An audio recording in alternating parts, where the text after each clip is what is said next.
Hello my friends. Welcome to the Diary Stories channel.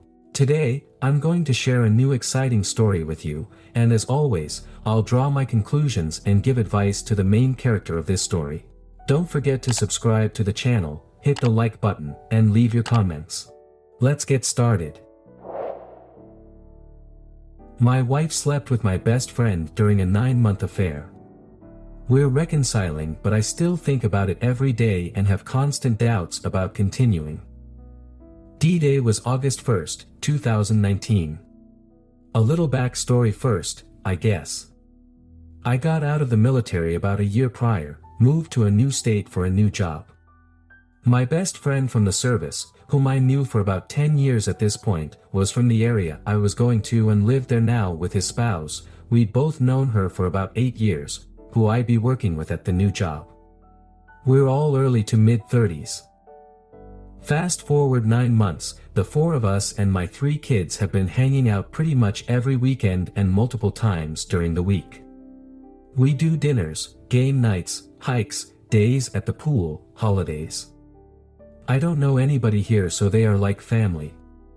My wife and I are looking at buying a house in their neighborhood, and he and his wife had offered to let us stay with them between our current rental lease ending and whenever we were able to close. They have a huge house with 4 unused bedrooms and a big yard, so plenty of room for us. For a couple of weeks prior to discovery, there were little things that raised my suspicions. The 2 of them kinda separated when we were all together. They just kinda seemed awkward around each other. I brushed it off as me being paranoid because I am the jealous type, but I trusted both of them completely. Obviously a mistake. The week before, I found out my wife had gone on a trip back home and left her Mac. I've always known her Mac and iPhone passwords. It's not something she ever tried to hide, and she never seemed defensive of her phone. I went on to see her messages and didn't find anything damning, but did find more that made me suspicious. Her messages had stopped syncing not long after we moved here, and, although their messages seemed harmless from what was synced, there were weird gaps in their conversations that made some of what was there not make sense. So, she comes back from her trip, and a few days later the 4 of us are hanging out. This is the day before we're supposed to register our kids at school in their town, and about a month before our lease is up and we're supposed to stay with them. Everyone is outside while I'm inside getting a drink, and I notice her phone in the kitchen. My suspicions/curiosity get the best of me, and I open it up. The last few messages between them were definitely indicative of something going on, but I don't have time to read through everything, so I just start scrolling up. Doesn't take long before I see nude photos of her. At this point my heart is racing, I'm nauseous and sweating, and I don't know what to do. I end up not doing anything but stay inside and wait for them to be done and my wife to go to bed so I can get on her phone and see how far it all goes. I read through all her messages, lots of gaps in conversations like she was trying to cover her tracks, but multiple nudes, dirty talk, them chatting all day every day, talk of a cloud drive with more pictures on it. This goes back a few months, and there's nothing concrete before that. I leave everything open on her phone so she knows I saw, and I go to work. She's sending a million texts that I don't reply to.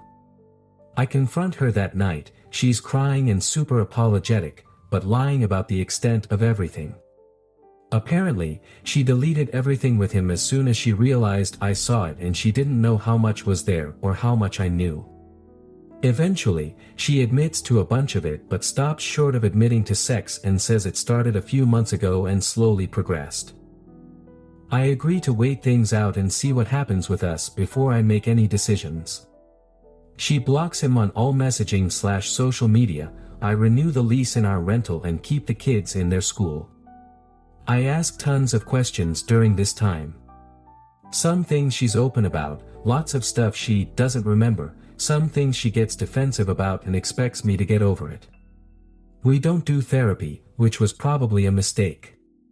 I continue to go through her phone and computer constantly. I found some more pictures. The cloud drive was gone, so I never saw what was there. I still don't know when it really started or what happened when. There was also a bunch of what I know now was hysterical bonding. 3 months post D-Day I messaged him for the first time and just asked for his story. Some of it makes sense, some of it is new info that makes me suspicious of her, some of it I know he's downplaying/lying about so it doesn't seem as bad. This is the last time I ever hear from him. I never told his wife, who I still see at work to this day. His wife tried contacting my wife a few times after we went NC with him. My wife didn't respond. Even though I see her at work fairly often, she's never asked me a single question about it. She just bullshits with me like nothing is different. I feel like she has to suspect/know and is afraid of the truth. I've decided, based on the advice of my therapist, to not tell her or bring it up. However, I will divulge everything if she ever comes to me about it. 4 months post D-Day I find more old pictures on her Mac and discover iMessage has archives. I can't see anything after she stopped syncing the messages, but everything she deleted while they were syncing is there. Turns out it started within a week of us moving here. Inappropriate talk, pictures, probably physical to some degree. I confront her and say I want a divorce.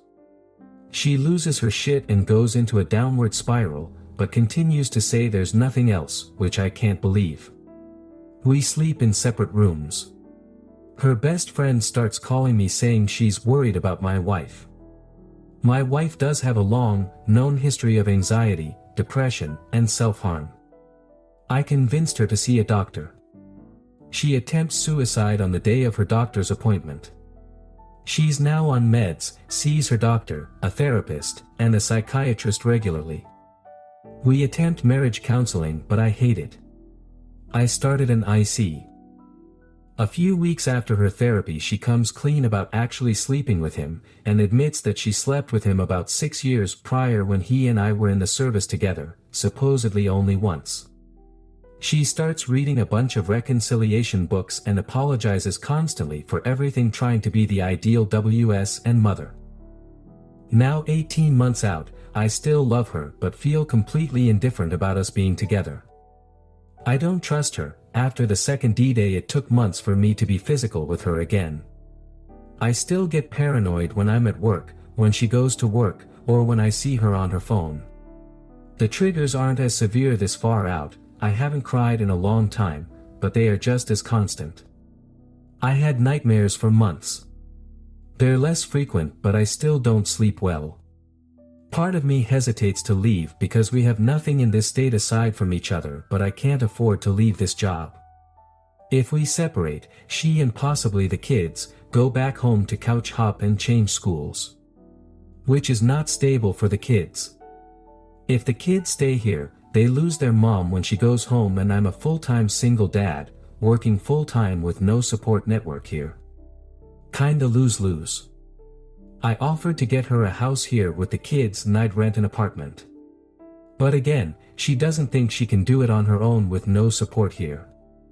So we're in a weird place where things are kind of normal, but I'm still pretty miserable and she lives in constant fear of me deciding to leave. I want closure from my best friend. I've tried reaching out to him a few times.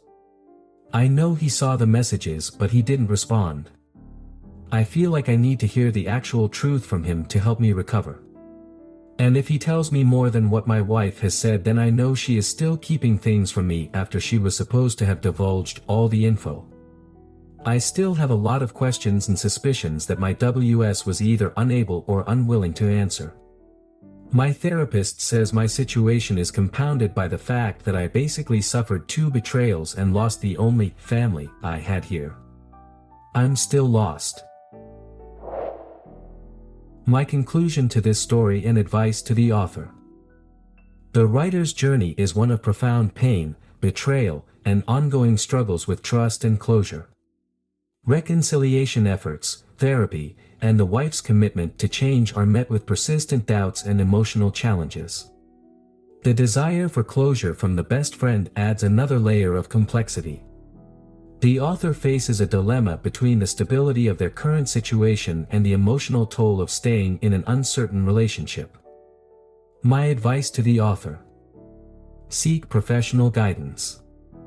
Continue individual counseling to navigate the complex emotions and trauma associated with the betrayal.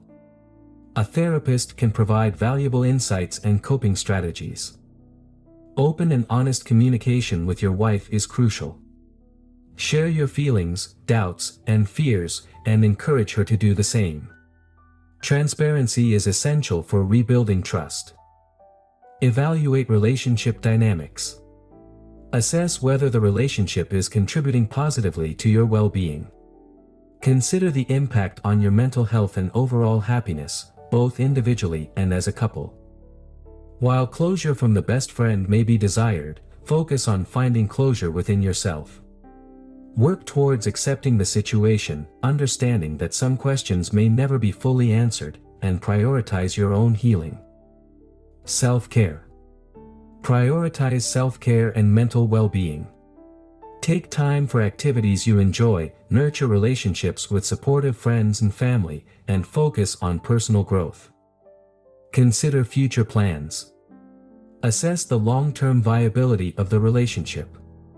Reflect on whether staying together is a choice for mutual growth and happiness or if it's driven by external factors. Evaluate children's well-being.